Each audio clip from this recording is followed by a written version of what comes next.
Ajar kami mengerti kebenaran firman-Mu. Sebab hidup kami Tuhan bukan karena mendengar perkataan manusia, tetapi hidup kami mendengar setiap perkataan Tuhan. Perkataan-Mu itu yang menghidupkan setiap kami Tuhan.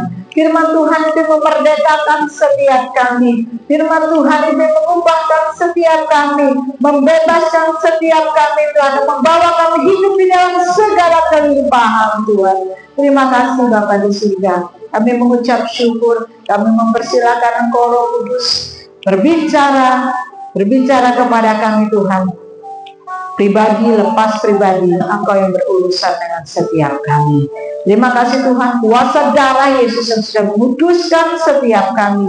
Kuasa darah Yesus yang membentengi setiap pemberitaan kami. Hanya perkataan Tuhan yang layak kami dengar Tuhan di tempat ini. Dalam nama Yesus, jemaat Tuhan yang sudah siap dalam firman Tuhan, sama-sama katakan amin. Silakan Bapak Ibu boleh duduk kembali.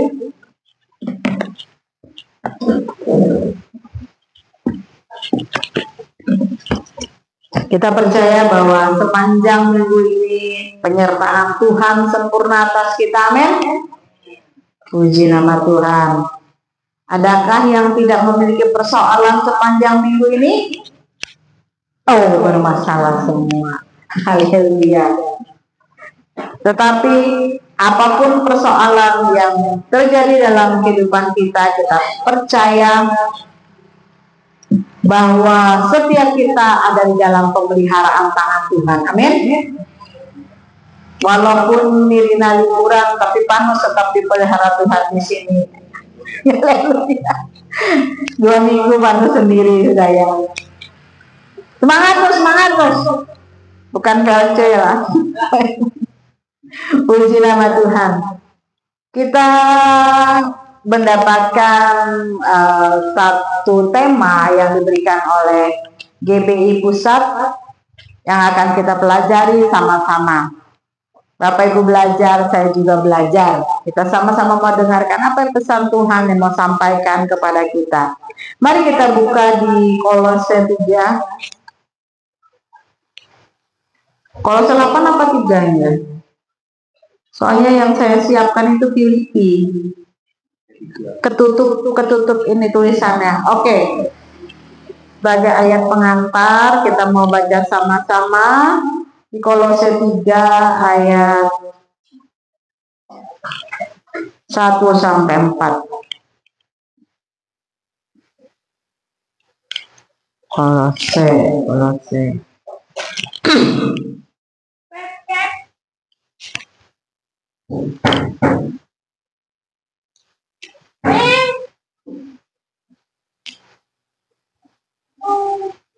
Sudah, berarti bisa dibaca di situ ya? Oh, nggak bisa.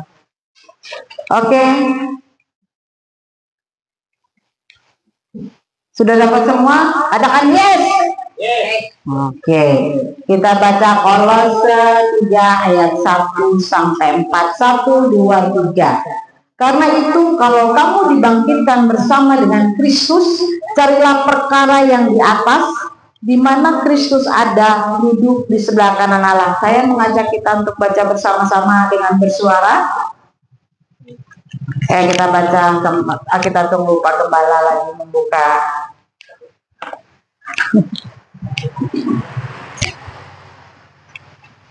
Ya, ayat kedua. Perkara yang di atas, bukan yang di bumi. Sebab kamu telah mati dan hidupmu tersembunyi bersama dengan Kristus di dalam Allah. Apabila Kristus yang adalah hidup kita menyatakan diri kelak, kamu pun akan menyatakan diri bersama Dia dalam kemuliaan. Amin. Puji nama Tuhan. Di sini kita diingatkan bahwa setiap kita yang sudah dibangkitkan bersama dengan Kristus, kita harus memikirkan perkara yang ada di atas, di mana Kristus ada di sebelah kanan Allah.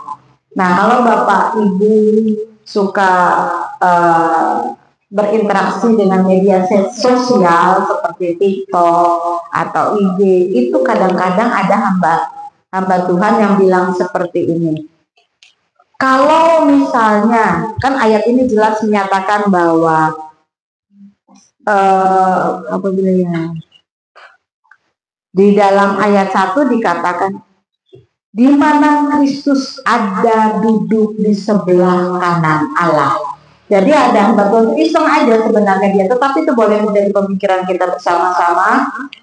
Ketika hamba Tuhan itu bilang gini, loh ini kan Alkitab mencatat bahwa Tuhan Yesus Kristus itu sedang duduk di sebelah kanan Allah saat ini. Lalu bagaimana kalau kita berdoa, Tuhan Yesus hadir di sini?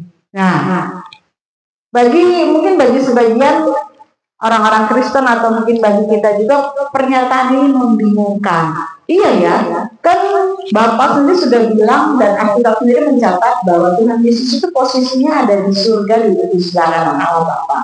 Bahkan pada waktu Stefanus di dalam perjanjian baru, ketika dia mati dirajam dengan batu, waktu itu Stefanus bilang, aku melihat bahwa surga itu terbuka dan Yesus Kristus itu duduk di sebelah kanan Bapa dan pada waktu itu Tuhan Yesus berdiri. Jadi ada beberapa penerjemah Alkitab yang mengambil satu kesimpulan kenapa pada waktu itu Tuhan Yesus itu berdiri ketika Stefanus mati, itu adalah sebuah penghormatan. Makanya kenapa kadang-kadang pada saat kita menyanyi menyembah Tuhan, memuji Tuhan, kita diminta oleh pemimpin pujian berdiri itu bukan sekedar kita berdiri, tetapi satu bentuk penghormatan kita kepada Tuhan bahwa kita berdiri.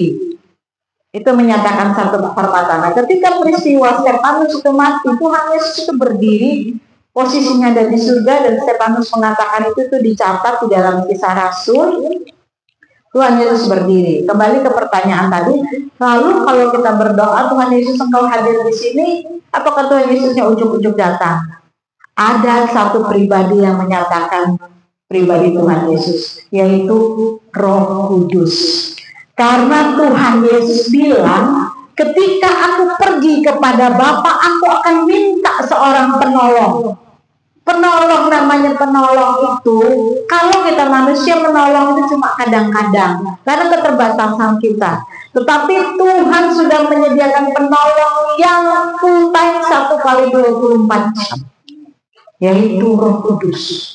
Jadi pada saat kita berdoa, Tuhan Yesus hadirlah di sini. Pada saat ini bukan Tuhan Yesus yang hadir secara fisik, tetapi Rohnya yang Tuhan taruh di dalam kita, yaitu Roh Kudus, itu yang hadir di dalam diri kita. Sebab firman Tuhan menyatakan juga bahwa tidak tahukah kamu bertumbuh pada bait Allah dan Roh Allah diam di dalamnya.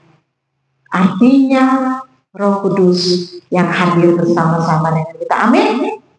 Jadi kalau misalnya ada di TikTok, ada di IG bilang, gimana dong Tuhan Yesus kok bisa hadir sementara bisa, kita nggak perlu ikut bingung karena kita tahu kebenarannya. Roh Kudus yang adalah Roh Tuhan Yesus sendiri yang hadir bersama-sama dan kita. Amin. Kalau begitu, kalau Tuhan Yesus hadir, kalau Roh Kudus hadir,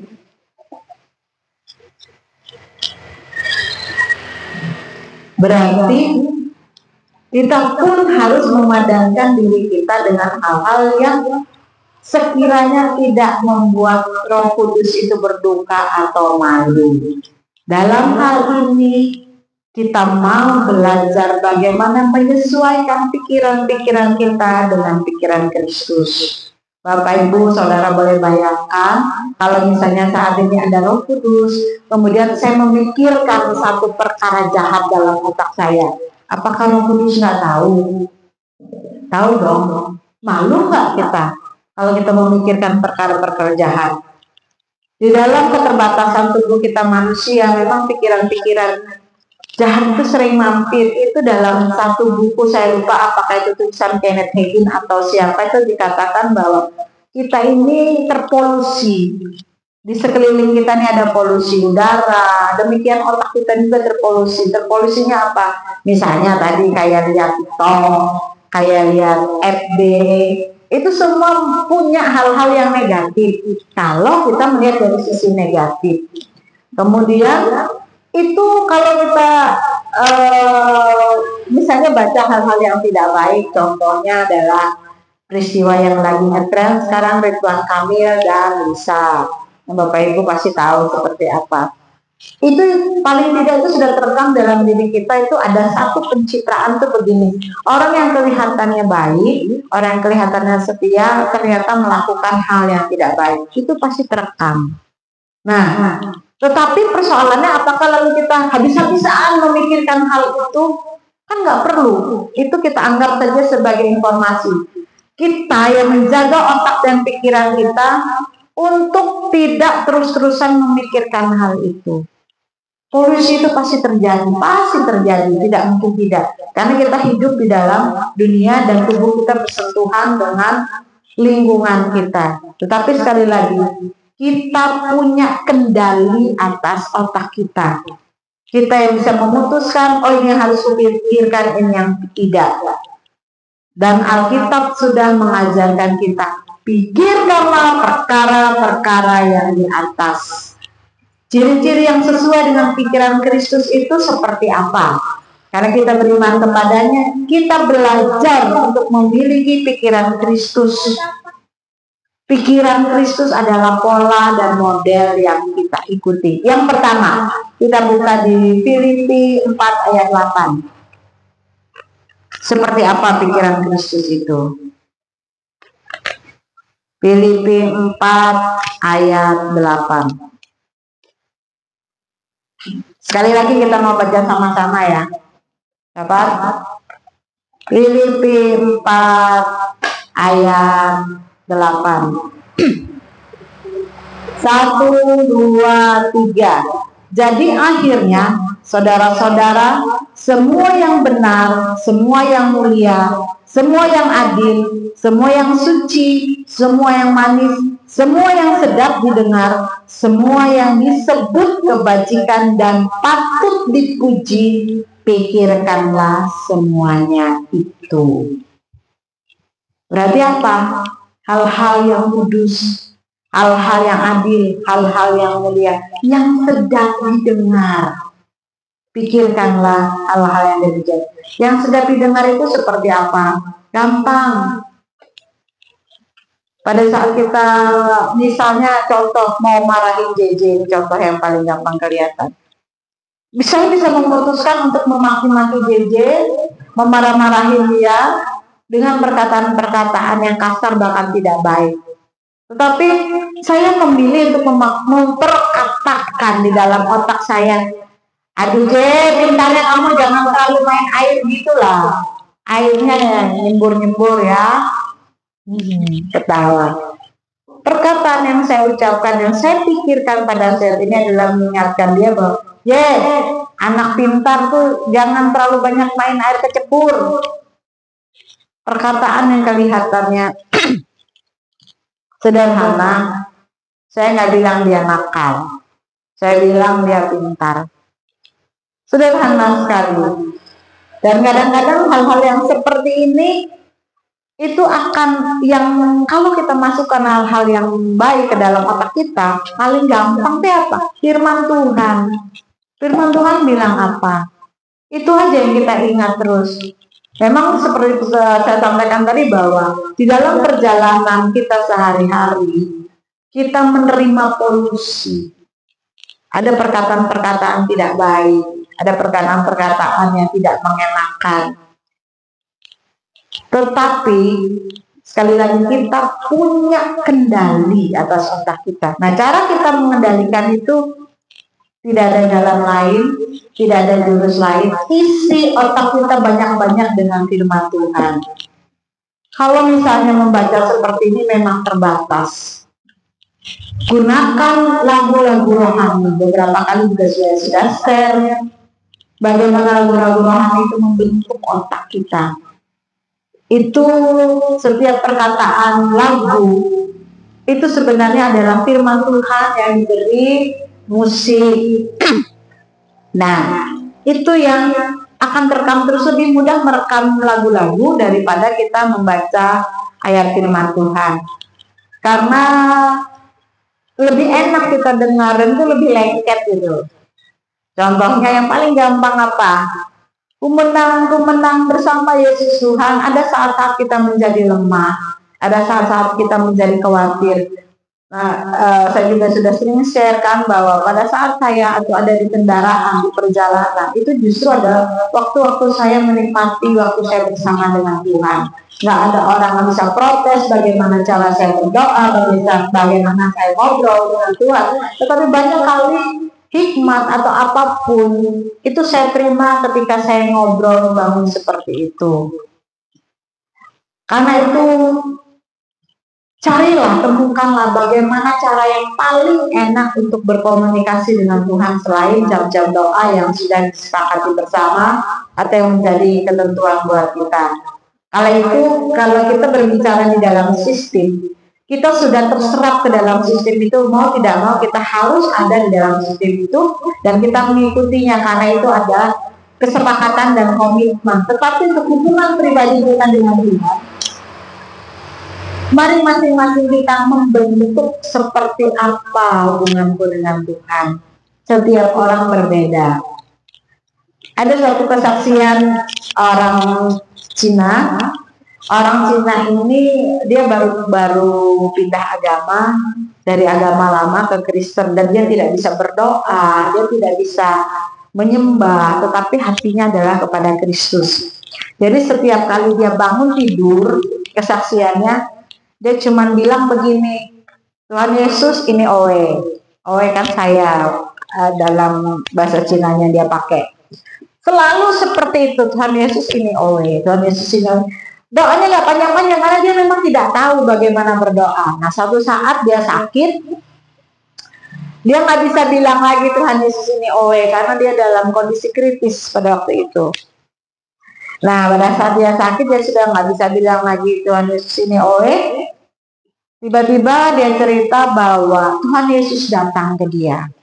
Entah tidak diceritakan apakah itu dalam satu penglihatan atau dalam langsung datang secara fisik. Tuhan Yesus itu juga nggak ngomong apa-apa dalam kesaksian. Tuhan Yesus cuma bilang begini, misalnya namanya Ahok ya, Ahok ini Owe, bilang Tuhan Yesus. Akhirnya apa? Dia sembuh gitu, tanpa doa, tanpa ini, tetapi hubungan pribadinya dengan Tuhan Yesus itu yang membuat dia bukan lewat doa-doa atau seperti apa, tetapi hubungan pribadi itu yang membuat hubungan dia dengan Tuhan Yesus. Tuhan Yesus paham, Tuhan Yesus paham gitu. Walaupun dia cuma bilang Tuhan Yesus ini Owe, Tuhan Yesus juga jawab, Ahok ini Owe, bilang Tuhan Yesus ya. Pesan moralnya adalah bahwa masing-masing kita itu punya satu hubungan, satu keintiman yang mungkin tidak sama dengan orang lain, tapi mari kita temukan.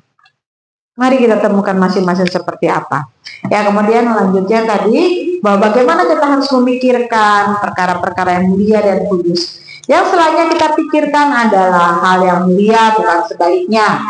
Hal-hal yang jorok, cabul, dan tidak sopan. Ini cukup gampang kita mengerti seperti apa yang jorok, cabul, dan tidak sopan tadi ya. Sangat mudah. Mungkin bagi yang sudah berumur, bapak, ibu, atau tambi, itu lebih mudah untuk ngeremnya. Tetapi mungkin bagi yang muda-muda, karena yang mudanya cuma 2, Panus dengan JJ belum masanya. Nah, juga misalnya untuk JJ, karena JJ ini juga generasi sekarang yang selalu menggunakan HP. Jadi kadang-kadang itu perkataan yang keluar dari mulutnya itu pun dia mengikuti pola-pola kata-kata seperti itu, yang menurut norma sosial itu adalah tidak patut. Tetapi bagi anak-anak sekarang itu dianggap gaya bahasa gaul saat ini. Nah, itu pun kita sebagai orang tua mau tidak mau juga harus saya ingatkan, jangan ngikutin omongan itu ya yang nggak baik. Aku cuma ini, tetap kita harus kontrol. Nah, begitu juga kalau orang tua itu lebih mudah mengontrol, tetapi anak-anak atau anak muda mungkin agak kesulitan. Cara mengontrolnya mau tidak mau adalah sudah memiliki pemahaman yang baik firman Tuhan. Gak ada jalan lain. Karena Mazmur sendiri bilang, bagaimana seorang anak muda itu bisa menjaga perilakunya tetap baik tidak ada jalan naik firman Tuhan. Itu saja jurusnya, selalu kembali firman Tuhan, firman Tuhan, firman Tuhan. Kemudian di dalam slide juga dikatakan bahwa juga memikirkan hal-hal yang suci atau kudus. Ini menunjukkan hal-hal yang murni, bukan hal-hal tidak berkenan di hadapan Tuhan. Pikiran selayaknya sebuah wadah yang akan memproses apapun yang dimasukkan ke dalamnya. Masukkan hal-hal yang kudus dan mulia, maka outputnya adalah hal-hal yang sama. Itu berarti output itu sama dengan hal yang keluar, sesuatu yang kita keluarkan. Kalau di pikiran kita ini, kita memasukkan hal-hal yang baik walaupun ada polusi pikiran, tetapi kalau lebih banyak kita masukkan hal-hal seperti mendengarkan lagu pujian, mendengarkan khotbah, itu akan membentuk otak kita.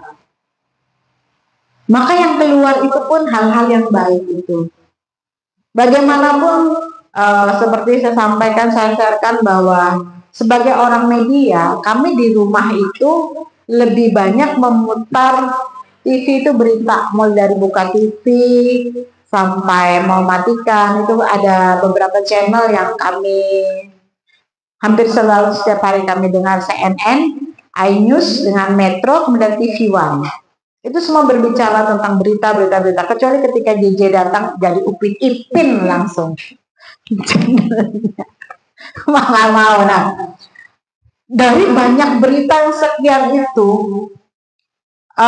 memang ada hamba-hamba Tuhan yang bilang, "Dah, usah dengar berita, dengar aja, baca aja banyak-banyak Alkitab, banyak-banyak khotbah." Betul itu betul, tidak salah. Tetapi persoalannya kami adalah orang-orang media yang harus tahu perkembangannya.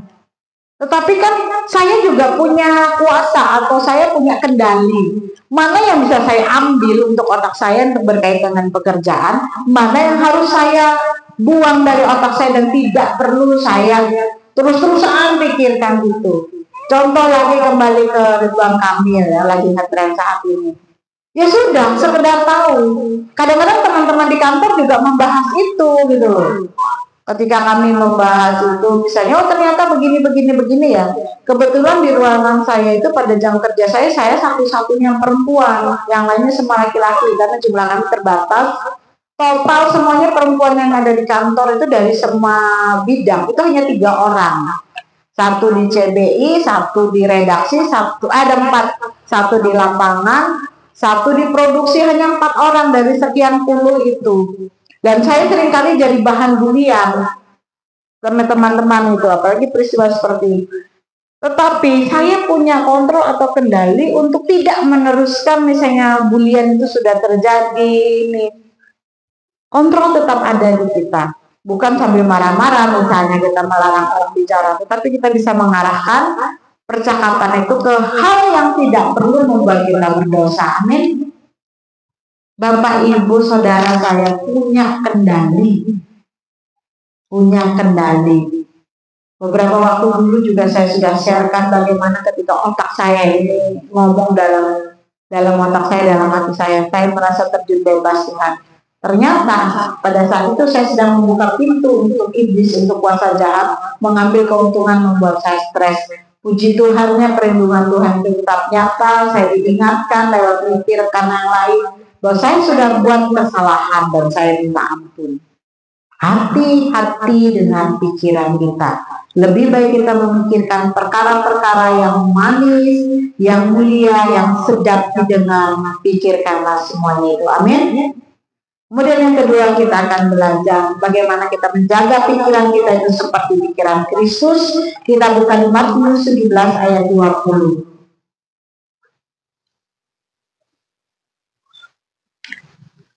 Matius 17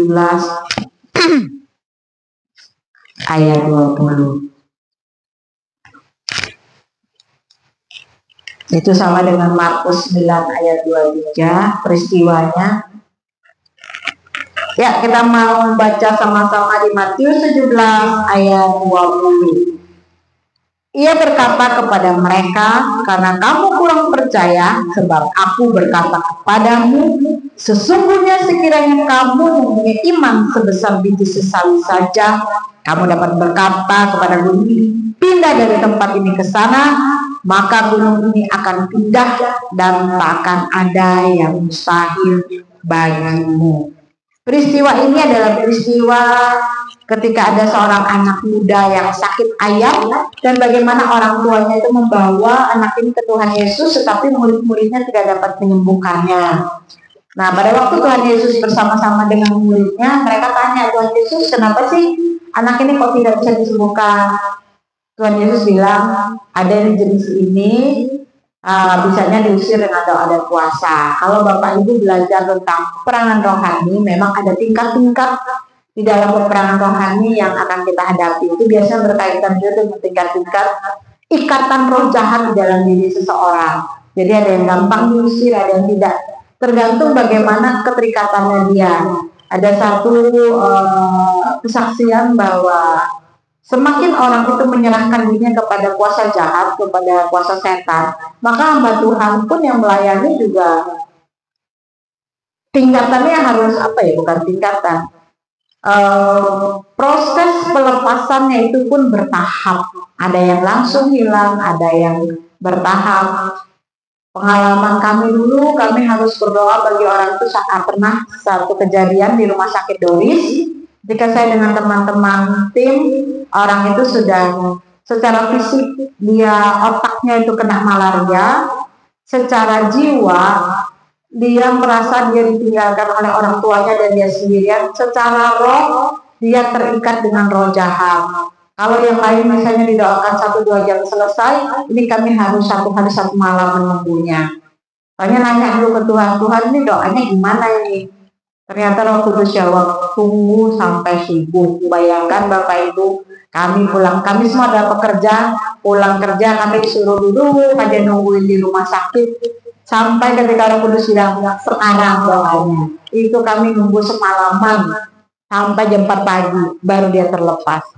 Ternyata kami baru tahu kemudian kenapa keterlibatannya begitu dalam. Dia masuk ke doa puasa tanpa tuntunan dari gembala sidangnya atau orang-orang yang dekat sama dia. Jadi dia puasa sendirian. Jadi dia kelihatannya Kristen, dia berdoa ini, ternyata karena tidak ada perlindungan dari penggembalaan, roh lain yang masuk. Itu yang membuat keterikatannya cukup dalam karena dia puasa 40 hari. Ya, intermezzo Bapak. Alhamdulillah, kenapa Tuhan Yesus bilang ini bisa diusir dengan doa dan puasa? Artinya penyerahan kita kepada Tuhan itu juga ada tingkatannya pada saat kita bayar harga. Ayo Tuhan, aku mau layani ini, bayar harganya apa ya Tuhan kita? Kamu harus puasa karena misalkan masing-masing orang dia punya hikmat seperti apa Tuhan tuntun. Peristiwa ini sama dengan di Markus 9 ayat 23. Mari kita periksa sama-sama. Markus 9 ayat 23.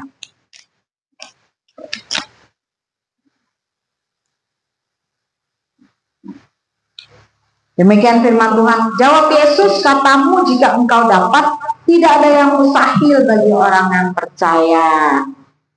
Kalau di peristiwa di Markus 9 ayat 23 ini berbicara tentang seorang anak yang bisu dan tuli gara-gara disebabkan roh jahat.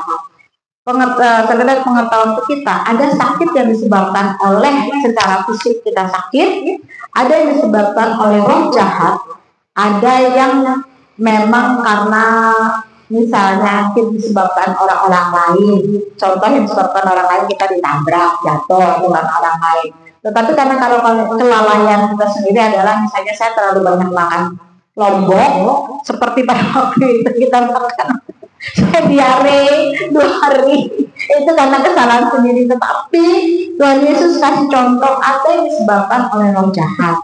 Kalau di dalam Markus tadi, Tuhan Yesus ceritanya itu tentang anak yang sakit ayam. Kemudian di Markus ini tentang yang bisu dan tuli. Tetapi sama, kalau kamu punya iman sebesar biji sesawi, Tuhan bilang, kamu bisa usir itu. Tetapi kemudian pada saat dia bersama-sama dengan muridnya, ternyata ada hal yang lain.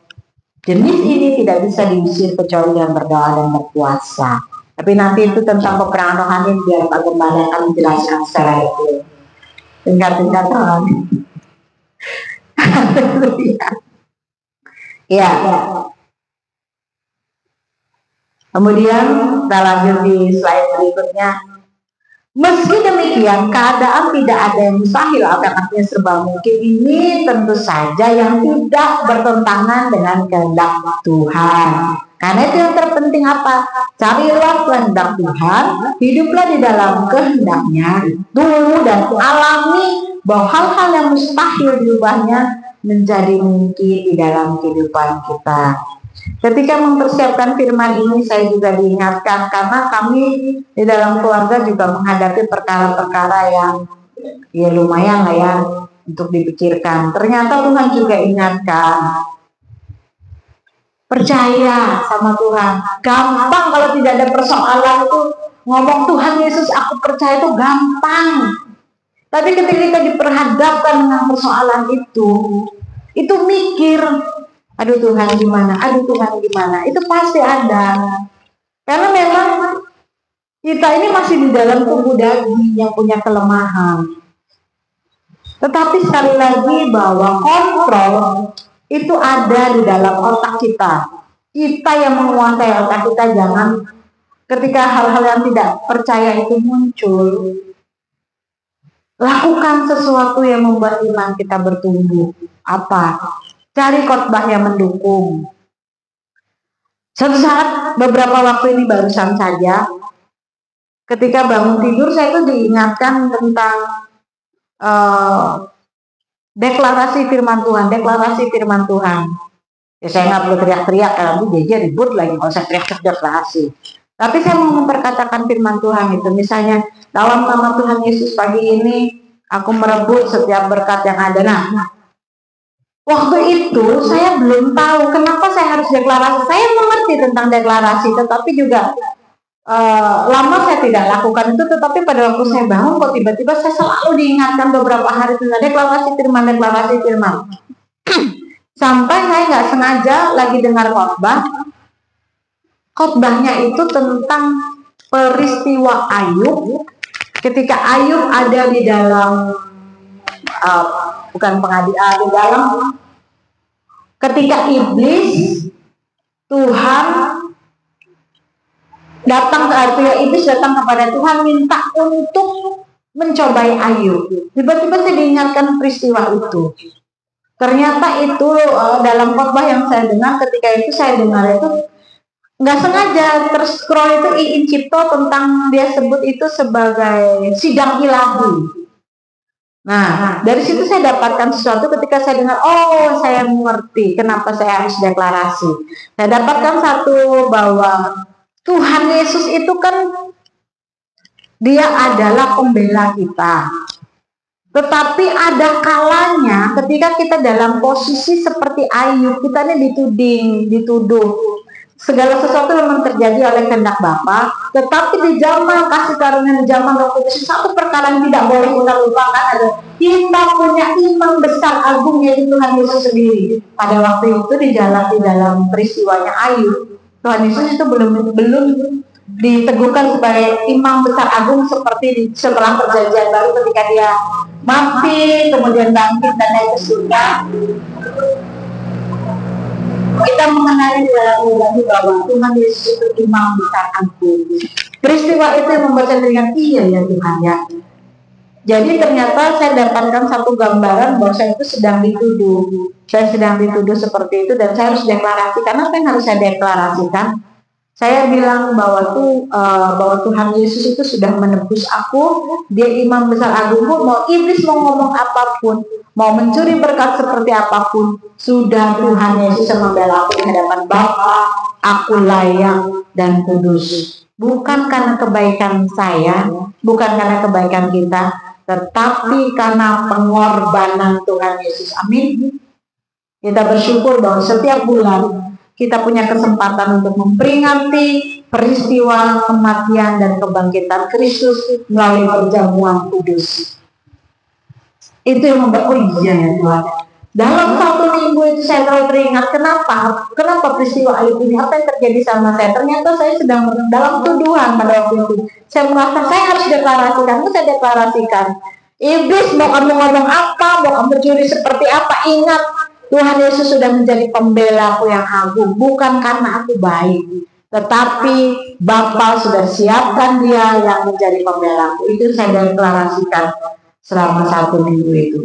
Peristiwa-peristiwa seperti itu mungkin terjadi dalam peristiwa yang lain dalam kehidupan kita, tetapi kuncinya tetap satu. Kendalikan pikiran kita dengan pikiran Kristus. Ingatlah bahwa kita punya pembela yang agung, pembela yang luar biasa sudah mati buat kita. Itu iblis nggak akan pernah bisa utak-atik. Dan dalam waktu kuliah kami dapat satu clue yang luar biasa, bahwa seperti apapun pekerjaan iblis, endingnya nanti itu di Wahyu 20.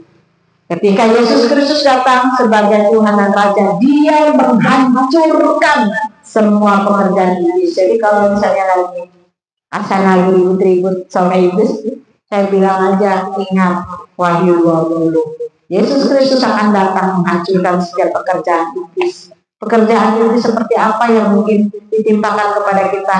Seperti Voice of Pentecost tadi bilang bahwa kita hidup itu, kondisi kita saat ini seperti ladang, di mana ada lalang, ada gandum.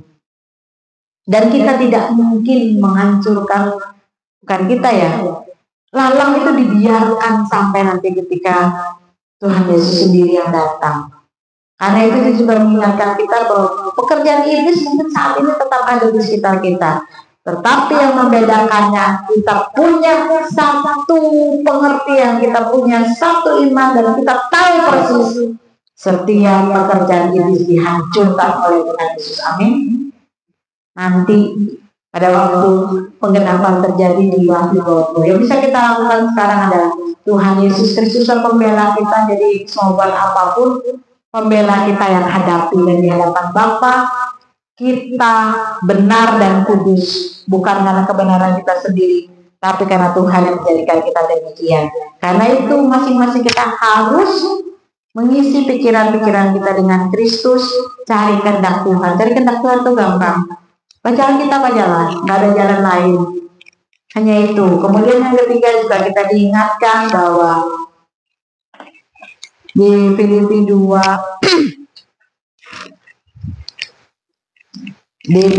ayat 3 sampai 4. Filipi 2 ayat 3.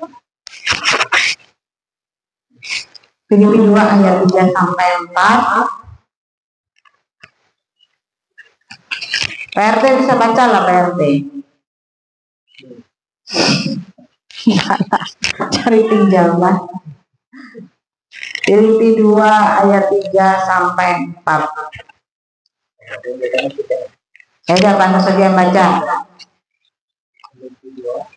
Filipi 2 ayat 3 sampai 4. Dengan tidak mencari kepentingan sendiri atau puji-pujian yang sia-sia, sebaliknya hendaklah dengan rendah hati yang seorang menganggap yang lain lebih utama daripada dirinya. Dan janganlah tiap-tiap orang hanya memperhatikan kepentingannya sendiri, tetapi kepentingan orang lain juga. Amin. Dalam kehidupan berkomunitas bersama-sama anggota tubuh Kristus yang lain, salah satu syaratnya adalah menjaga kesatuan hati. Itu tadi digambarkan oleh Filipi seperti apa menjaga kesatuan hati itu. Ternyata caranya dengan tidak mementingkan diri sendiri. Keseharian diawali dengan cara berpikir benar. Dalam hal ini tidak memikirkan kepentingan sendiri, melainkan kepentingan orang lain terlebih dahulu. Memikirkan kepentingan orang lain dimulai dari sikap kerendahan hati seperti apa yang Kristus teladankan. Amin. Karena itu Bapak Ibu, sorry saya harus sakit tenggorokan. Kemarin saya bilang sama Pak Gembala, doain saya nggak bisa ngomong. Nanti tiba-tiba hari Minggu saya hilang suara. Makanya masih nyendat-nyendat. Baik, lalu bagaimana kita mengaplikasikan dalam kehidupan kita? Yang pertama, berarti sebagai orang percaya, kita harus bisa mengelola pikiran kita, mengarahkan kepada hal-hal yang positif dan membangun. Sekalipun ada dunia itu memberi pemikiran-pemikiran negatif dan kacau, informasi banyak, namun dengan fokus pada apa yang benar dan mulia, kita dapat menemukan pikiran-pikiran Kristus. Kemudian yang kedua, dari saya tadi bisa disimpulkan bahwa membangun hubungan yang sehat caranya dengan memikirkan hal-hal yang adil, murni dan manis. Kita bisa membangun hubungan yang penuh kasih dan kebenaran serta menjauhi hal-hal yang rusak. Selanjutnya juga kehidupan kita tetap harus terfokus pada Kristus, mengingat hal-hal yang patut dipuji. Berarti kita mengutamakan Kristus dalam segala aspek kehidupan kita dan melihat segala sesuatu sebagai kesempatan untuk memuliakan kita. Amin. Sekali lagi bahwa di dalam segala kondisi keadaan kita, ingatlah satu hal. Kalau kita mau punya pikiran seperti Kristus di dalam jalan lain, kita harus mengisinya dengan firman Tuhan dan membangun kesadaran dalam diri kita sendiri bahwa Yesus Kristus adalah Imam Besar Agung yang sudah menjadi pembela kita. Seperti apapun keadaan kita, Tuhan Yesus selalu menolong. Karena tubuh dan darah sudah diberikan bagi kita, masa hal kecil Tuhan lupakan. Tentu tidak. Amin. Mari kita mempersiapkan diri kita mau masuk, kita mau memperingati peristiwa kematian dan kebangkitan Kristus. Kita mau ambil bagian dari orang-orang kudus.